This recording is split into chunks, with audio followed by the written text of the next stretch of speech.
start on chapter 15, verse 15. Ayam soham mayam naham bebhagamiti santyaja sarvamatmiti nishtitya nisankalpa sukhi bhava.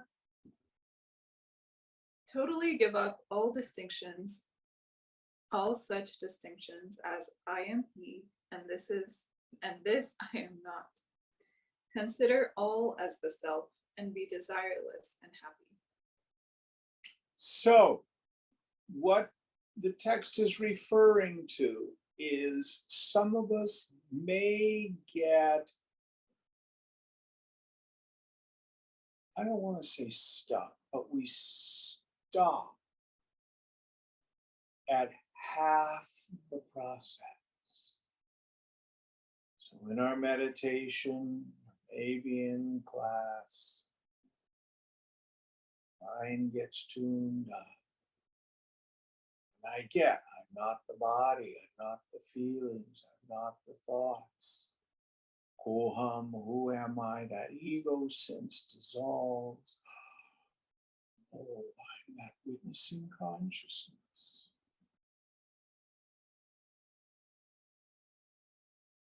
But when I, as it were, return to the world, it's just filled with all sorts of jerks. That upsets me, and this doesn't upset me, and I want this, and I don't like that. So what's the problem? And Yoga Vasishtha says we deal with three questions in this work. The first, Koham, who am I? Our principal technique is discrimination between the self and the not self. I'm not the body, I'm not the feelings, etc. But there are two more questions we have to resolve. What is this world and how has it come about? And I was reading a non-Vedantic text this week, and the author had a wonderful image that I liked. So if we think of consciousness like a great sea of water, and the names and forms are like ice cubes.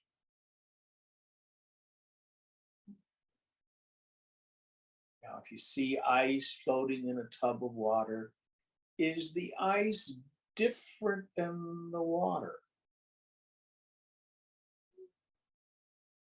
It's not a different substance. It's the water at a lower temperature, a grosser vibratory level. Literally, the molecules aren't moving as fast. But whether the ice cube is shaped like a round ball, or it's cube shaped, or it's rectangular, or it looks like bunnies, they're all nothing but water frozen.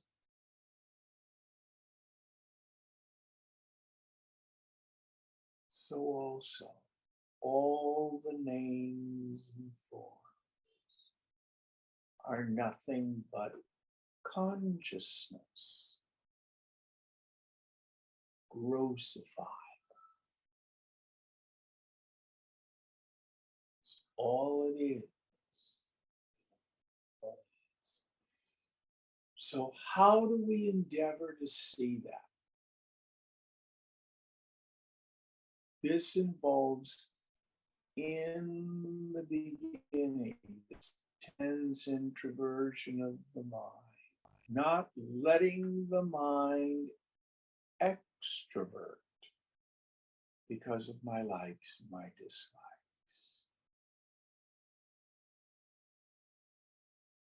Letting all the data that the senses report just pass through.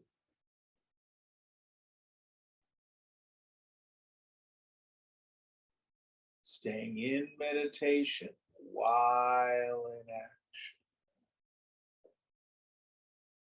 till there's no inside and no outside.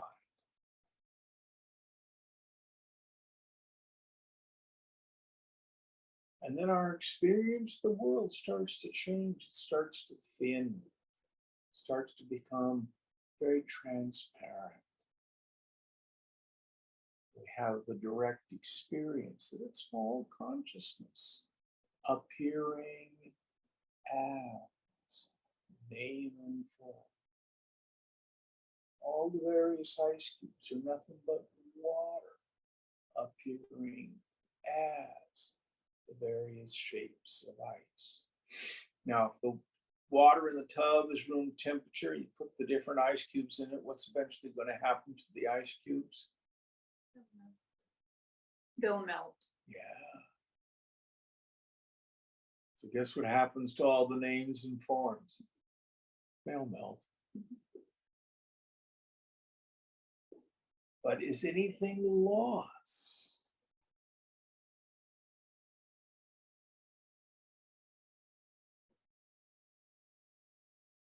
It's a good image. It's a good image. Now, one of the differences, we've got to be mindful of this. The Advaita Vedanta says actually consciousness never really undergoes a change. It's a seeming change. It's an apparent change. Whereas with ice, the water does undergo a change. It gets cold, turns to a solid. But quantum physics is coming so close to the idea of the Vedanta, where it says it's the actual observation of things that makes them appear material. Those experiments that were done with light, that if you don't measure it, you don't observe it, it behaves like energy. And if you observe it, it behaves like matter. It's the observation of it that makes the water turn to ice. Now, Ishvara is the ultimate ice maker.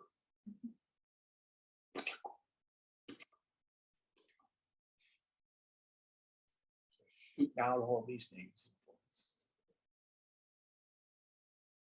Any thoughts on this? Next verse.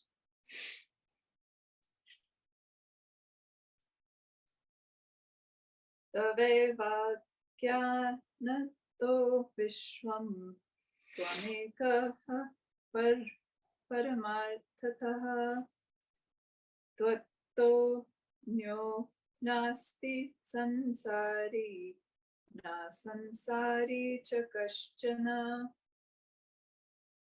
It is through your ignorance alone that the universe appears to exist. In reality, you are the one. Other than you, there is no individual self, Jiva, nor supreme self, Atman. So it is because of ignorance that the world exists. Oh, does this mean when my ignorance is gone, I won't be able to see anything, the world will disappear? Yes and no.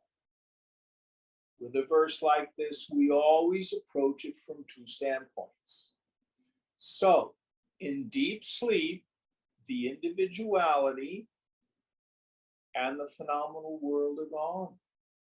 The mind is still covered by ignorance. In samadhi, the individuality is gone. The world is not available to experience. In nirvikalpa samadhi, listen carefully. This is not the highest state.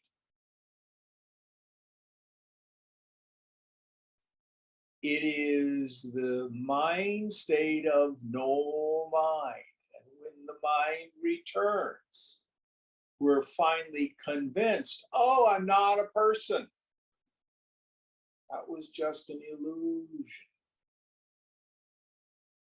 But the ultimate state is what the scriptures call sahaja samadhi. Meaning, I see a world of name and form, but I'm not fooled by what the senses report. Now, we have experiences of this all the time, things seen but not real. Railroad tracks meeting in the distance, seen but not real. The solid rainbow in the sky, seen but not real. The fluffy, puffy clouds from the airplane looking down, seen but not real. The bowl of the sky, seen but not real.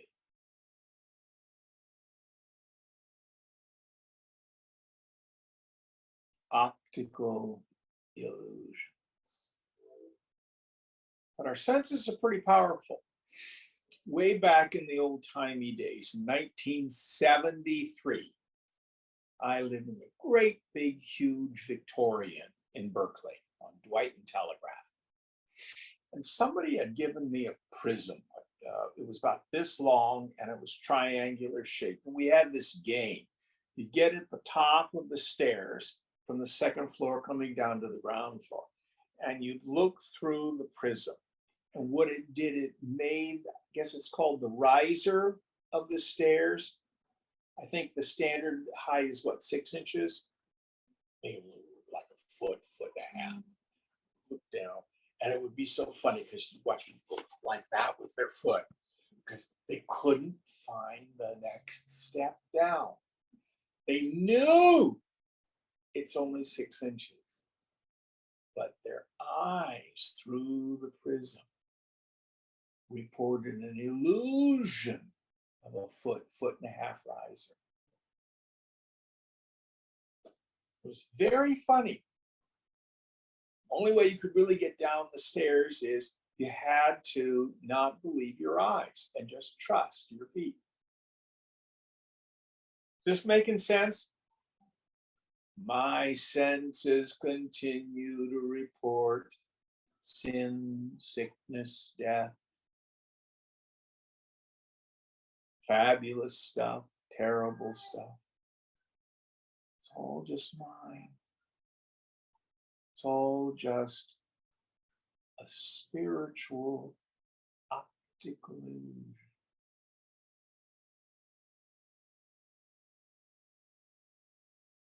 Now, really cool thing starts to happen. We've talked about the law of sankalpa. Any sankalpa consistently maintained that's not contradicted or conflicted tends towards grossification, becomes material. When the underlying knowledge of the mind is, it's all God. It's all okay. It's safe.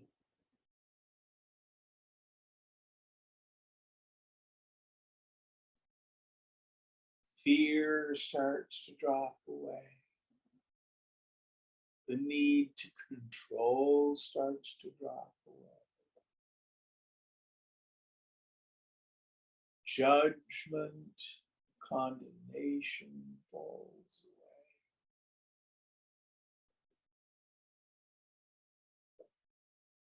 And our senses start to report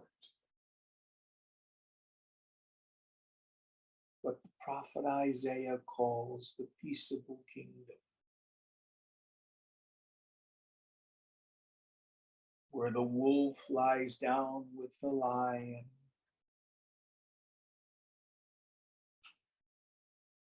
the adder and the child play, and People make war no more.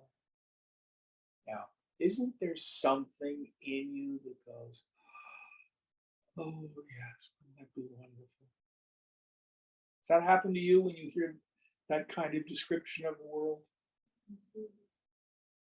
Which means at a very deep level,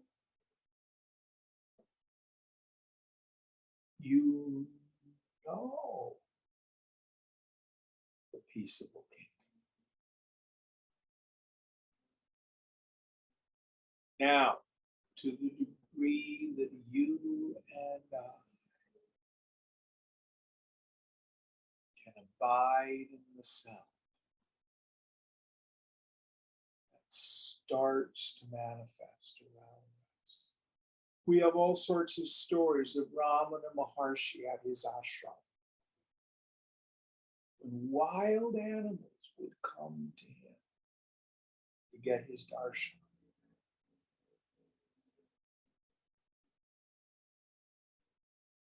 Or I actually saw online, I had no idea that Chinmaya had known Anandamayi Ma. I'm not surprised now that I know.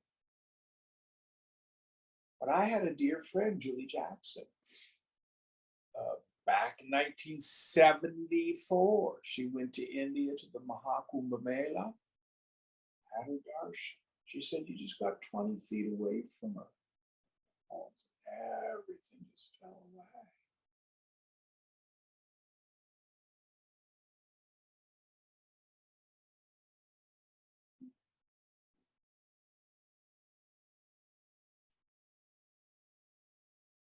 Why? Because these Mahatmas see the self everywhere.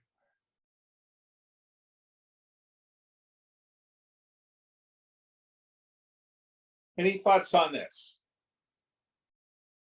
3 questions. Who am I? Don't stop there. What is this world? And how is it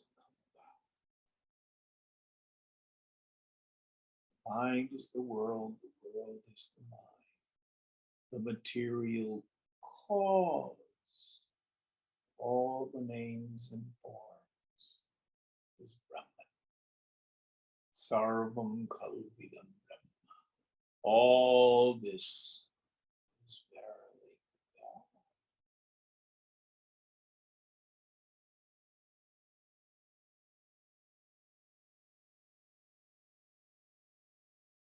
Next verse.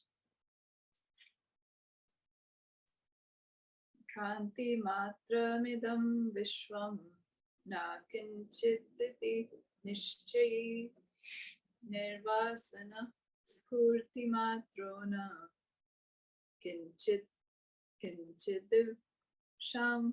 shamyati.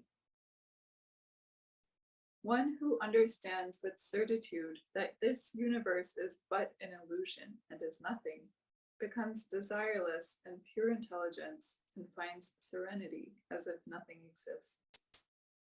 So when the scripture says this world is but an illusion,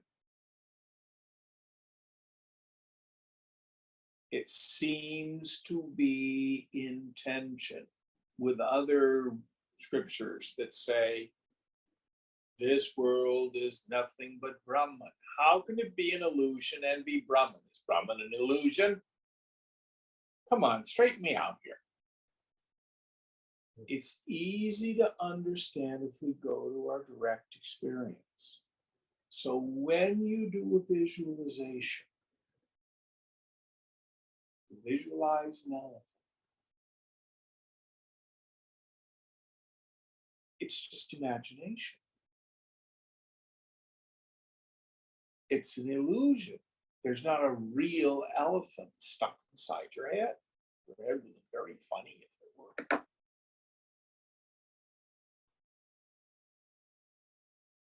But what's the material cause of the elephant of your imagination?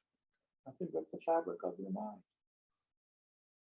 And then if we go to the dream state, and you dream about an elephant, the elephant of your dream is just as much imagination as the one you just visualized. But in the dream state, we have the additional element of ignorance. I go to sleep. And then when the mind projects an elephant, I think it's real. I don't realize that it's imagination till I wake up and it goes poof.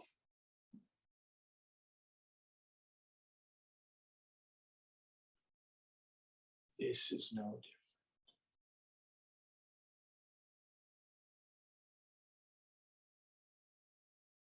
This is no different.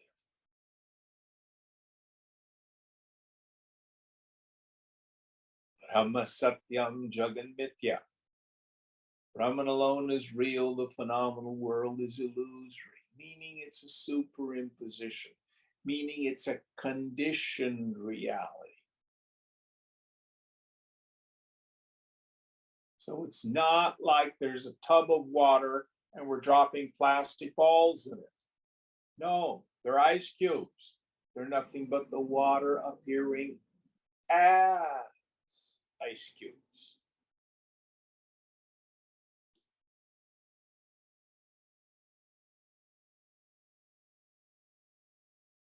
Next one. Eka eva bhavam pota vasidasti bhavishyati na te bandhosti moksho va kritakritya sukham chara. In the ocean of existence, the one self only was, is, and will be. There is neither bondage nor liberation for you. Live fulfilled and roam about happily. Yes. So listen very carefully. Is self-realization real? Kind of yes and kind of no. Both bondage and liberation occur to the mind. The self is ever free. This is a secret that few understand. First, let's talk about knowledge of the self. Real knowledge with a capital R. Knowledge that is perfect. A knowledge that's eternal. What we're going to talk about is what we call a pramana, a means of knowledge. So knowledge of the phenomenal world is known through the triple factor. Knower, knowing, and known. I, Jim, through seeing, know the coffee table. I, Jim, through hearing, know the sound of the traffic, etc. Knower, knowing, and known. I, Jim, through manas, no feelings and judgments. I, through buddhi, no thoughts. How do you know that you are you? Feel my body. No, you are aware of your body. How do you know that the knower itself exists? I went to a Buddhist retreat and I saw that I didn't exist. Oh, really? And who knew the disappearance of whatever it is that disappeared? Granted, you had the experience, perhaps of the disappearance of the ego, but something illumined the presence and the absence of it. How do you know you are you? And it's a knowledge unlike any other. There's no triple factor. Who knows it? I do. What's the pramana? What's the means of knowledge? You do not see, hear, taste, touch, smell, feel, think yourself. You're not unknown. The self is its own pramana. What is that which is known? You will never see yourself as an object, but you're not unknown.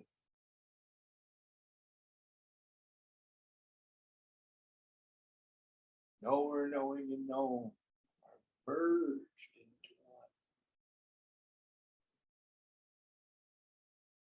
Scriptures give us two terms frequently: Swayambhu, self-evident; Swayam Jyoti, self-luminous.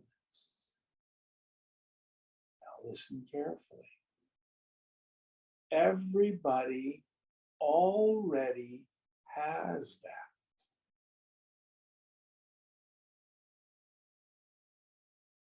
Anybody here say got identified this week? Okay. Did you know you got identified? Yes. Did you cease to exist? No. Were you conscious? Yes. Yeah. You didn't disappear. You didn't cease to exist. What you were aware of is perhaps misery.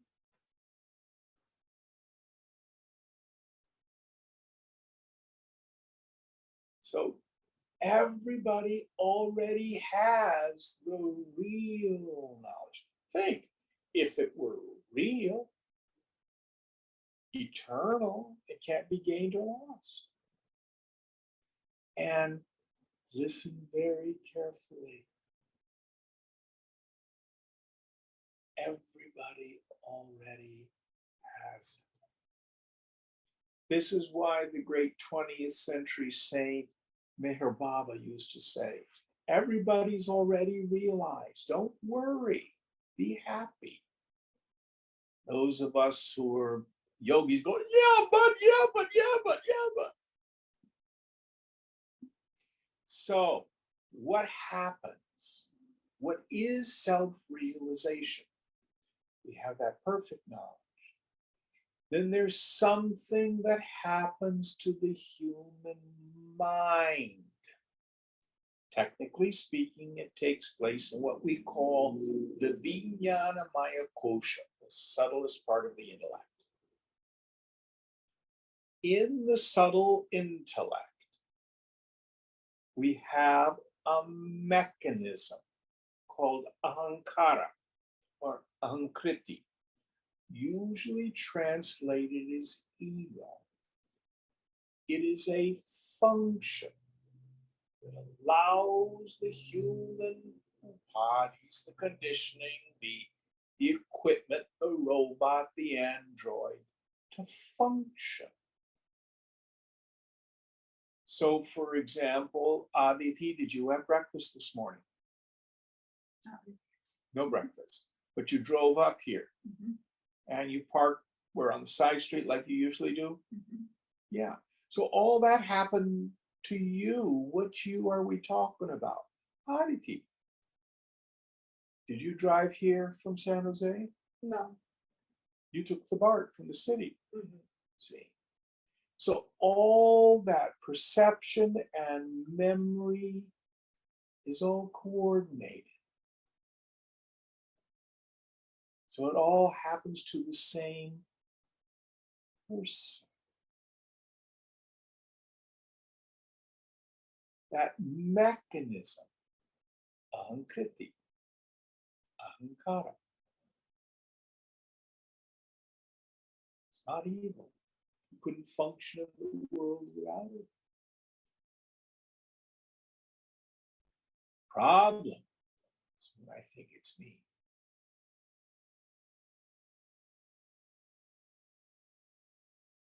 That's the problem. So because of universal ignorance, Maya, born into the world, attributing to the self all this narrative of who I am. Like my body, I'm the child of so and such and such. I live here, I'm from this culture. My parents were so and so. I have this education, this body, this gender. I'm good at this, I'm bad at that. Successful here, I'm a failure there. And it seems like it's myself. What is my bondage? There is no other bondage than the deeply rooted conviction.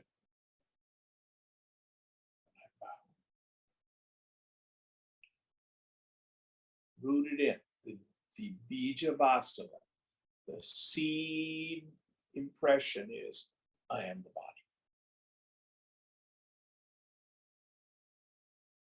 There is no other liberation than the deeply rooted conviction based on direct experience. Aparoksha jnana. And I am Brahman. How do we do that? Mind goes through this process of purifying. The attentive faculty is flowed inward. Auspicious moment. I see, no, there's no gym. There's Chidakasha, space of pure awareness. Now, listen carefully. If your mind says, is this it? Am I realized yet? Who is it who's asking that question? Space of consciousness. No. Haven't you just seen the fundamental unreality of a personal sense of self?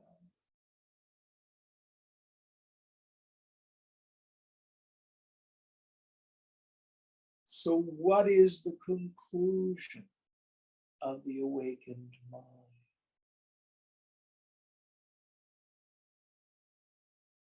I'm not the body. No personal sense of self is real. Thoughts themselves are not real. The mind is nowhere. Only I is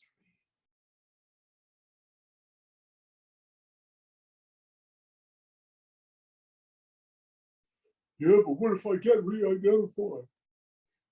Is that real? Oh, I've got Stita Prajna. I'm steady all the time. I got it. Is that real?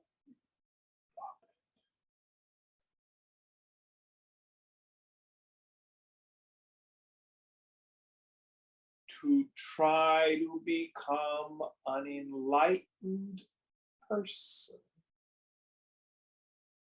is like the person getting ready to commit suicide who says, I can't wait till my grandmother's at my funeral. She'll be so sorry. I'm just going to watch her face and see her cry because it's her fault. There are people who have thoughts like that. Are you going to be at your own funeral? Red.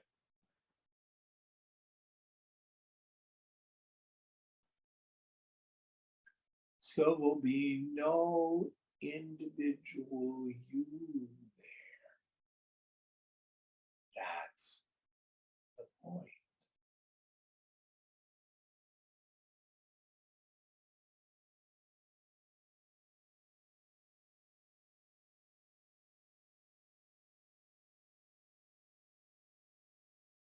Now, does that mean don't strive hard for liberation because it's not real? No, I didn't say that.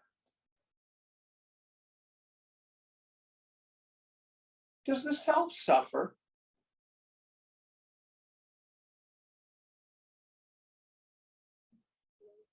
Does it?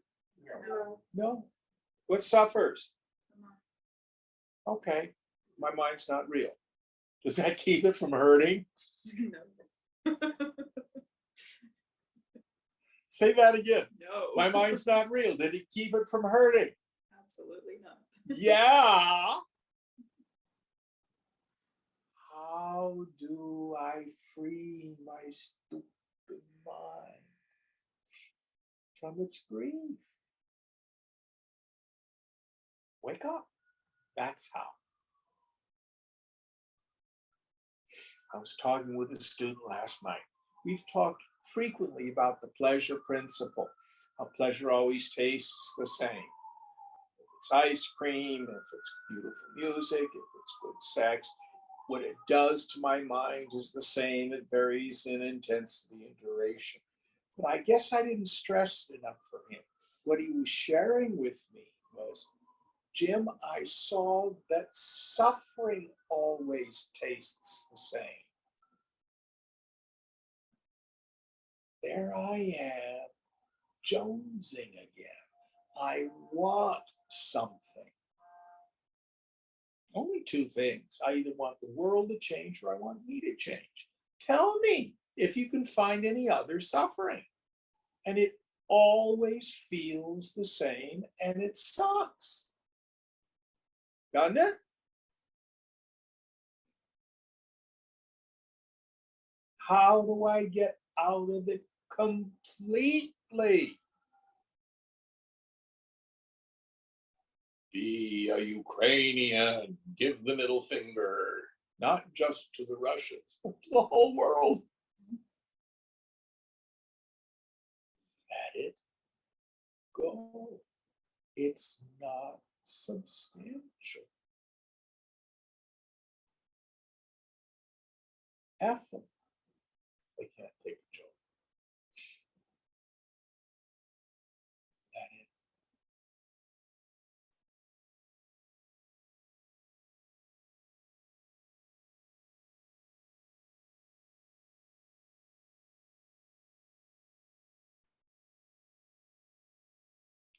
So both bondage and liberation occur to the mind. From the realm of the absolute, they're not real.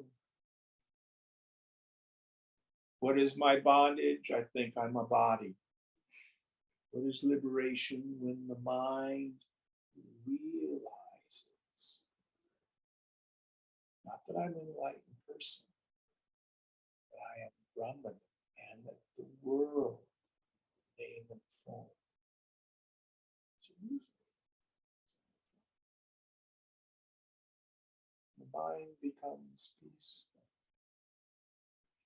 And neither mind state changes yourself. The self is never bound. The self is never even really covered by ignorance.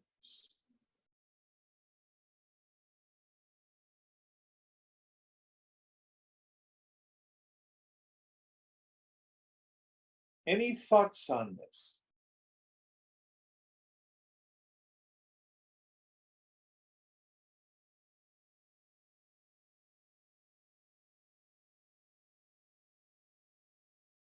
All right. Very important, very subtle stuff. Don't try to be an enlightened person. Know that you are Brahman. What other people think of you, don't worry about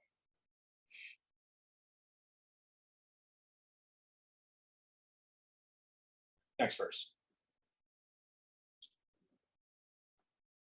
Asankalpa vikalpabhyam chittam kshobhya chinmaya. Upashamya sukham tishta satman jnananda vigrahe.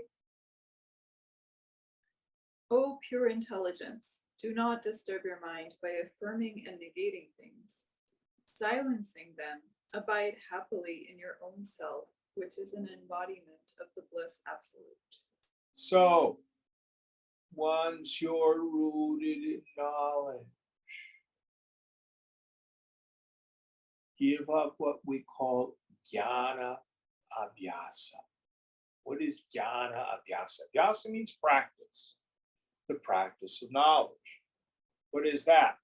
When our knowledge is tenuous, we practice discrimination and dispassion.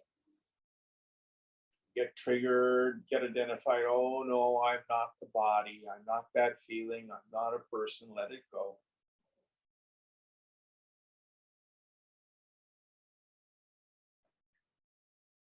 Find the mind extroverting towards an object. No, bring it back.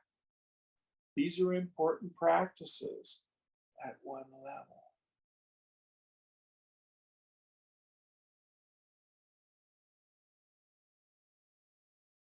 But there's still a doer there, doing meditation. Part of us may think, oh my God, I'm going to lose my knowledge if I quit doing this shit. No, let it go.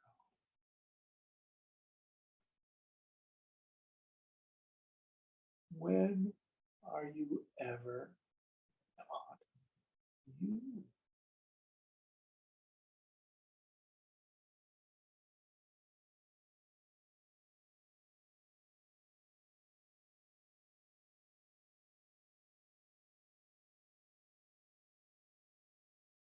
At least try it for a while. The mind starts getting too gross. We identify. There's suffering again. Practice.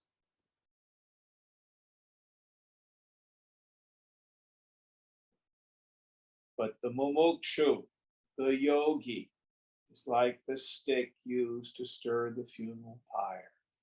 Yet we toss it under the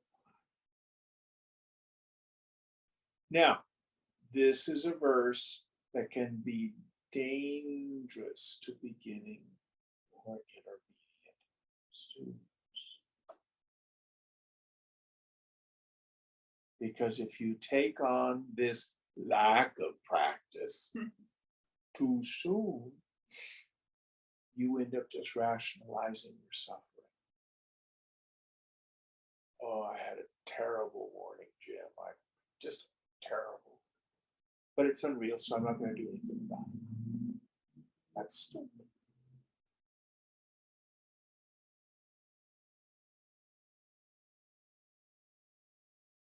Something. Knowledge is steady.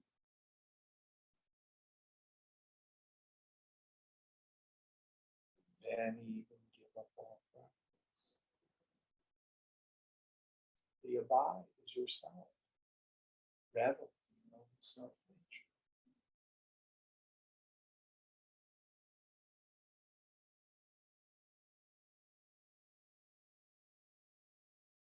Next one.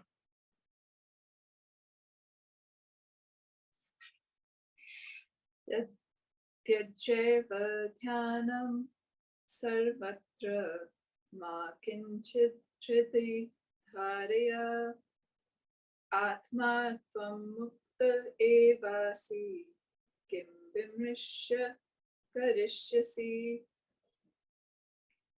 Completely give up even contemplation and hold nothing in your mind. You are indeed the self, ever free. What will you do by meditation?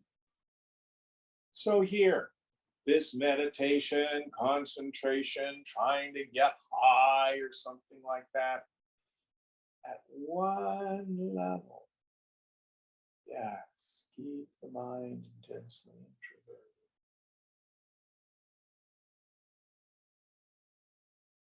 But that's a mind state. So real freedom comes when we give up our belief in the mind itself.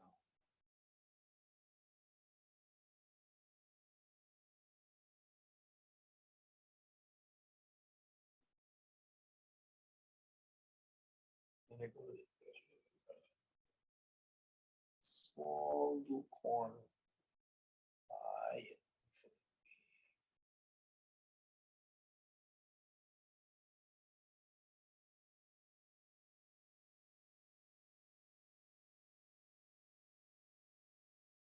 improve this to you. At least you here in class, your minds are pretty quiet. Now, deliberately start thinking about the problems you had before you got here. Thank you. No, do it as an exercise. You know, you won't die. But can you feel the contraction? He did this to me, they did that. I didn't get my way. And don't they know healthy boundaries and my limits? I have a right to ask for what I want. Is that kind of stuff going on? Yeah? How's it feel? Not good. Now just let it go. Tune back up.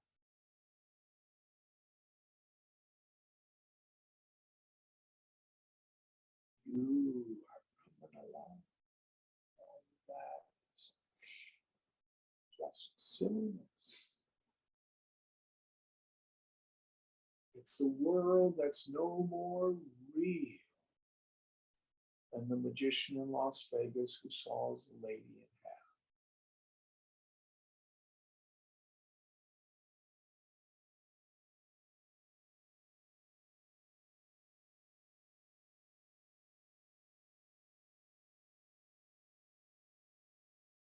Talking to my friend Susan. She's a Sufi. One of the things that they say in her tradition, you know, this is largely just a choice.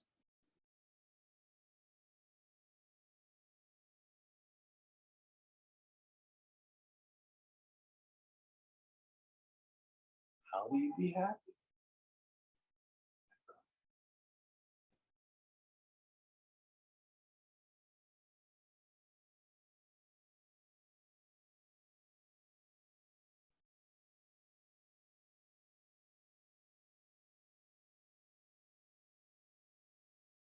But what I hope that demonstrated, you could start thinking about all your problems.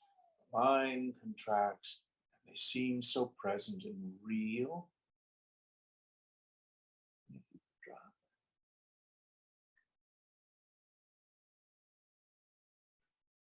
No, we didn't change any external circumstances.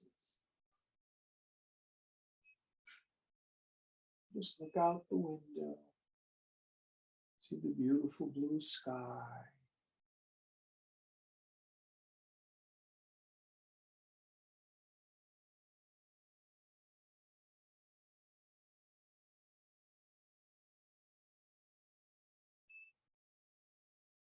Your choice.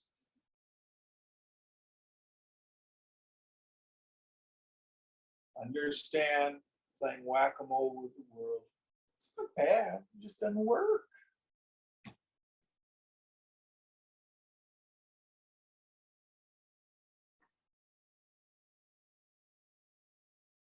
Any thoughts on this? Next verse. How many more in this chapter? That was the last of this Okay. chapter. We got 15 minutes. We'll start the next Chapter 16, Self-Abidance, Instructions. one. Oh, yes. Ashtavakrovacha Achakshva Kshrinuvata Nana Shastrana Yane Kashaha Tathapi na tava swasthyam sarva vismarana drite.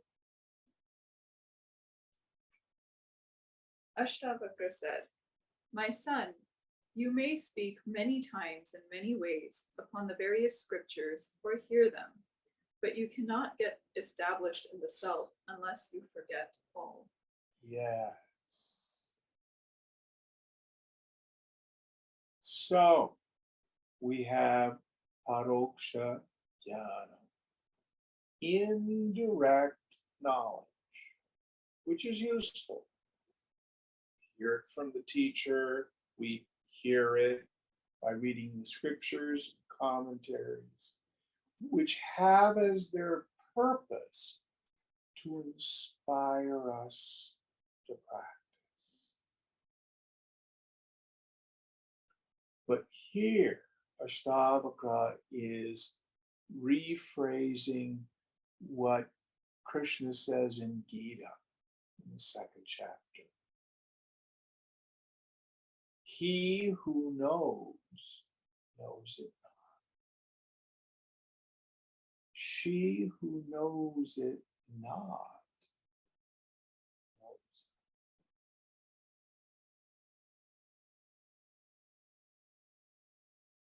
It's not about clutching it, grabbing it with the intellect. It's unknown.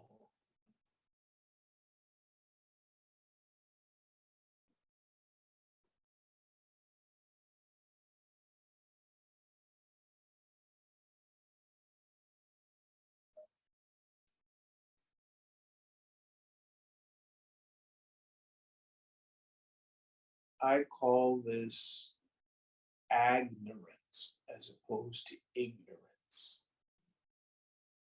Ignorance is not knowing. Ignorance is unknowing.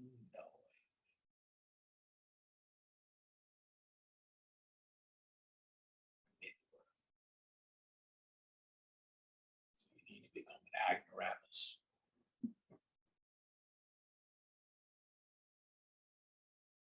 Unknowing. It's an old Shaker tune called Simple Gifts. Any of you heard it? Mhm. 'Tis a gift to be simple. 'Tis a gift to be free. 'Tis a gift to come down where you ought to be. This ultimate humility. To be nothing.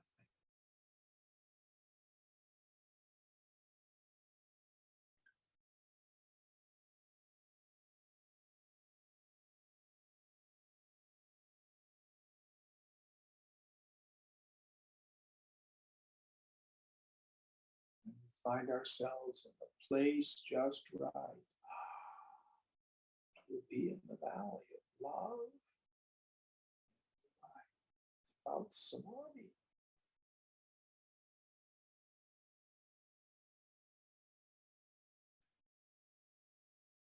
When true simplicity is gained, not phony simplicity, true simplicity.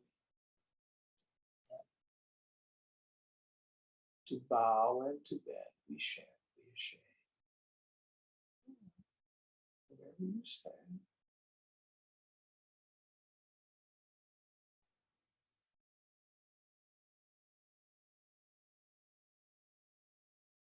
To turn will be our delight. Keep turning the mind back on itself. Turn the mind back on itself. Till by turning. It's a fabulous lyric. Deep spirituality. Simple.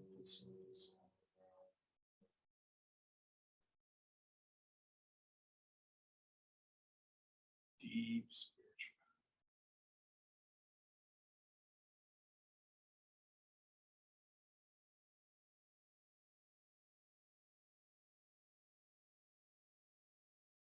Next verse. Bhogam karma samadhim va kuru vigya tathapi te chittam nirasta sarvashmat yartha rochish tati. O wise one, you may enjoy the world or undertake work or practice mental concentration, samadhi. But your mind will still yearn for your own true nature, which is beyond all objects and in which all desires are extinguished. So in the end, the only thing that satisfies the human heart is abidance in the self. So clean, so pure, so immediate.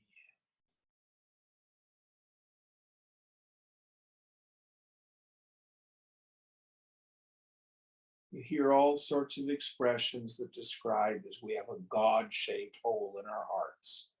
We keep putting all this stuff in there, but it's not big enough. It's not big enough. Or one of my favorites, a saying, a quote from St. Augustine: "Thou hast made us for thyself, O Lord, and our heart is restless till it finds its rest in thee."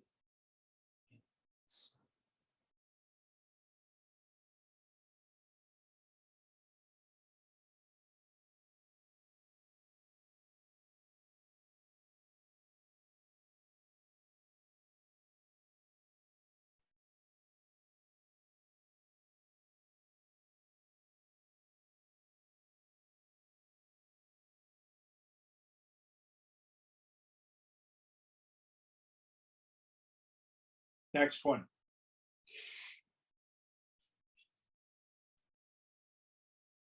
Aya sat sakalo dukhi nainam janati kaschana anenevopadeshena hanya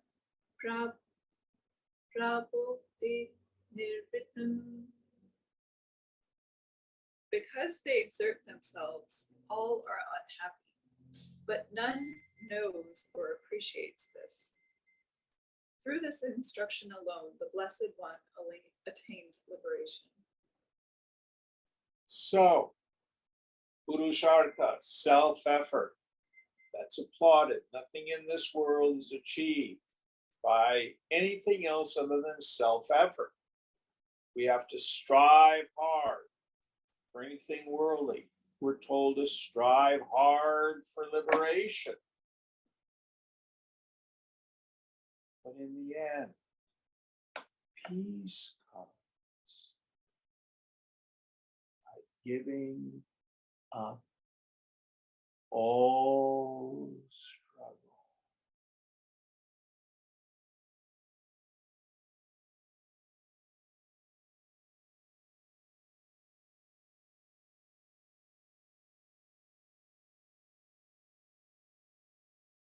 We strive hard to find the place where striving ceases.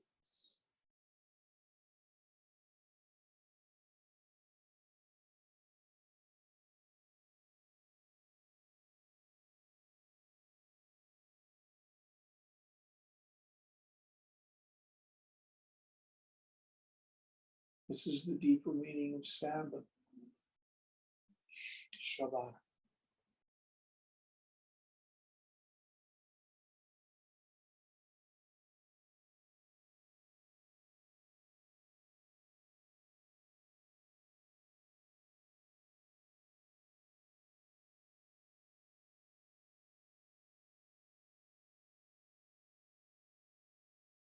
Yeah, but what about the world, Jim? Knock yourself out.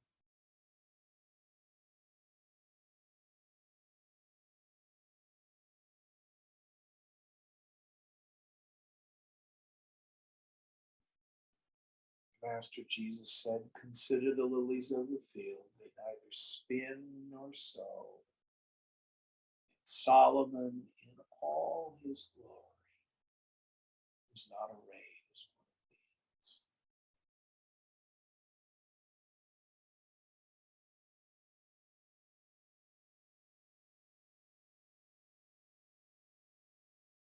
Go out and look at the spring flowers and ask them if they have a business plan.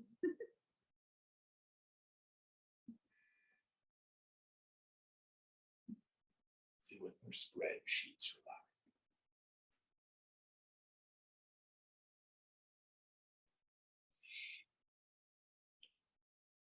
That doesn't mean we sit still.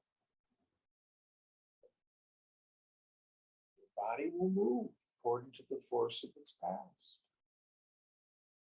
But Shankara has a wonderful metaphor.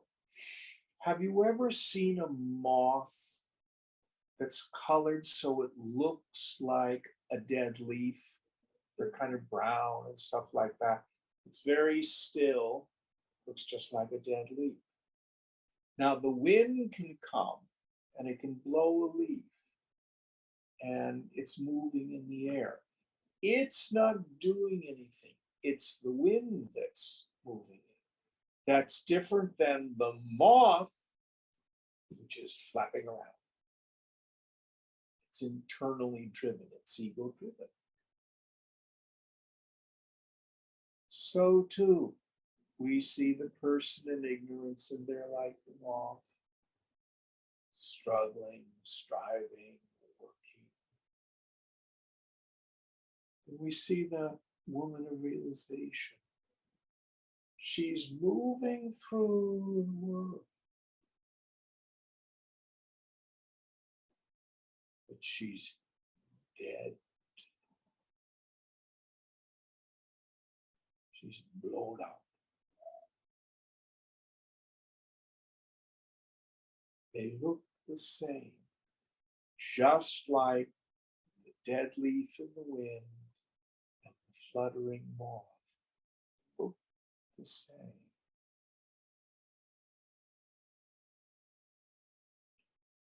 So the person of wisdom is blown about by the force of the past and the desires of other people.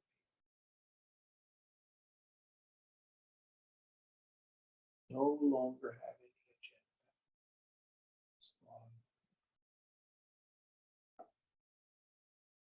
Or aversive agenda.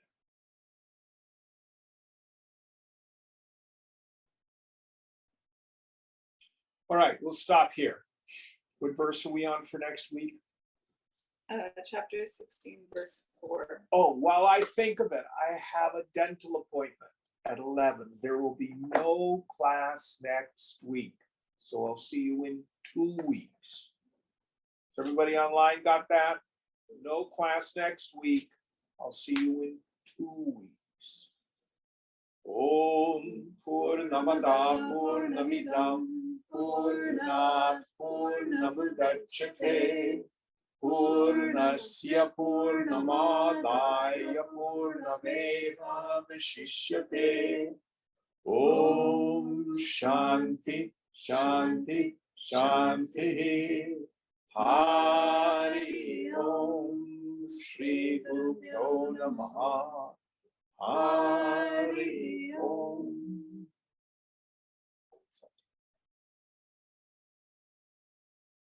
Thank you all.